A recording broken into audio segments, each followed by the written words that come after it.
আসসালামু আলাইকুম সম্মানিত ভিউয়ার্স, আশা করি সকলেই ভালো আছেন। আজকে দেখতে চলেছেন খুবই ইন্টারেস্টিং একটি ভিডিও, যেখানে কিভাবে অকটেন তেল দিয়ে খুবই সাশ্রয়ীভাবে একটি চুলা বানানো যায় সেই উপক্রম আমরা দেখাতে চলেছি।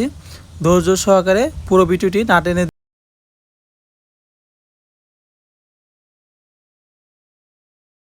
দেখতে থাকুন। প্রথমে একই সাইজের দুটি বোতল নিতে হবে, হাফ লিটার অথবা 1 লিটার। আমরা এখানে হাফ লিটার বোতল নিয়েছি, আপনারা চাইলে বড় অথবা ছোট নিতে পারেন। এখানে ছিপি দুটি ছিদ্র করে আমরা পাইপ ফিটিং করে নিব। এরপর এক বোতলে পানি আর এক বোতলে অকটেন নিয়ে নিব। অবশ্যই মনে রাখতে হবে যেন বোতলের পানি 3 ভাগের 1 ভাগ নেওয়া হয়। এরপর গুলু দিয়ে আমরা ছিপিটি ভালো করে লাগিয়ে নিব। একটি পাইপ যেন আউটপুট যে পাইপটা থাকে সেটা যেন উপরে থাকে, আর যেটা ইনপুট বা হাওয়া ঢুকবে সেটা যেন পানি বোতলের তলানিতে থাকে, সেভাবে আমরা তৈরি করে নিব।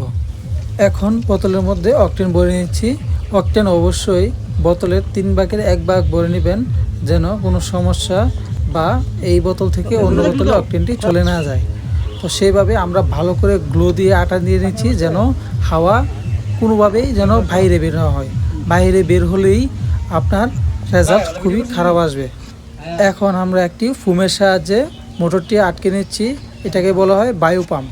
এই বায়ু পাম্পটি আটকে নিচ্ছি ভালোভাবে, যেন কোনোভাবেই নাড়াচড়া না করতে পারে। এখন জুড়ে নিচ্ছি। এখন তারটি জুড়ে দিচ্ছি ডিসি রেগুলেটরের সাথে। এটা হলো ডিসি রেগুলেটর, যেখানে কমানো এবং বাড়ানো যায়। এই যে এখন দেখতে পাচ্ছেন কমাইলে এবং বাড়াইলে কিভাবে আগুন জ্বলে। প্রাথমিক পর্যায়ে আমরা টেস্ট করে দেখলাম কোনো জায়গায় ফাঁক বা কোনো সমস্যা ত্রুটি আছে কিনা। এখন আমরা চূড়ান্ত ফলাফলে যাব। এই যে দেখতে পাচ্ছেন বাড়াইলে কতটুকু গ্যাস বের হয়, বা অকটেন কিভাবে গ্যাসে রূপান্তরিত হয়ে এত পানিতে।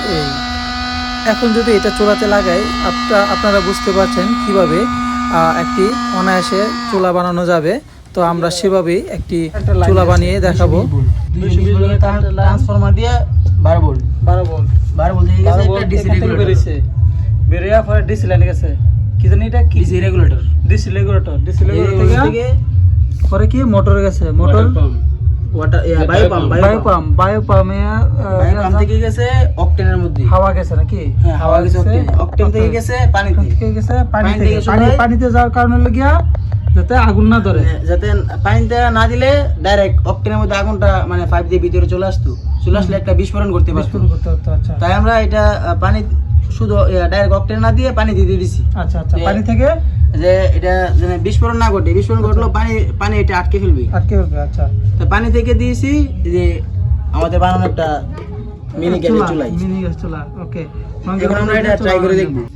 এখন আমরা দেখতে চলেছি এই চুলাটি কতটুকু কার্যকর।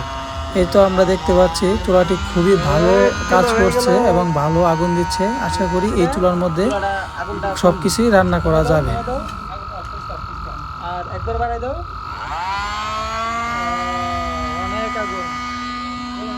যখন আমরা পাম্পটি পুরোপুরি বাড়িয়ে দেই তখন অনেক আগুন জ্বলে, কিন্তু এখানে প্রচুর পরিমাণ শব্দ হয়, যার কারণে একটু আপনাদের অসুবিধা হতে পারে।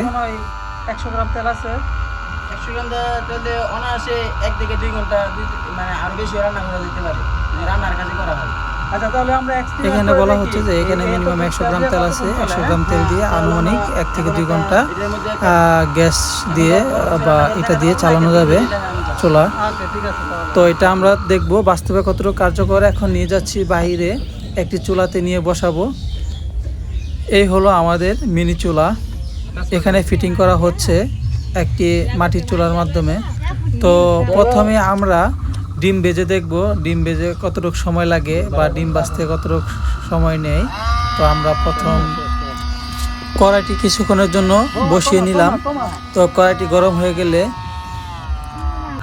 আস্তে আস্তে গরম হতে থাকে, যা পরে আমরা তেল দিয়ে নিলাম। এর কিছুক্ষণের মধ্যেই আমরা ডিম ছেড়ে দিব।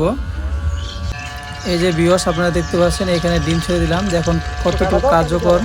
এখানে খুব সহজেই কিন্তু ডিম ভাজি হয়ে যাচ্ছে। তো এভাবে আমরা ভাজতে থাকি। ভাজার পর এক সময় আমরা এটাকে দেখি কতক্ষণ সময় লাগে। তারপর আমরা টাইম ধরলাম, তো মিনিমাম 4 থেকে 5 মিনিট লেগেছে এই ডিম ভাজিটি হতে। এরপর আমরা ঘুরিয়ে ফিরিয়ে দেখাবো যে কীভাবে আমরা এটা ফিটিং করলাম। তো আপনারা দেখতে পাচ্ছেন খুবই সুন্দরভাবে আমরা এটাকে ফিটিং করে রেখেছিলাম।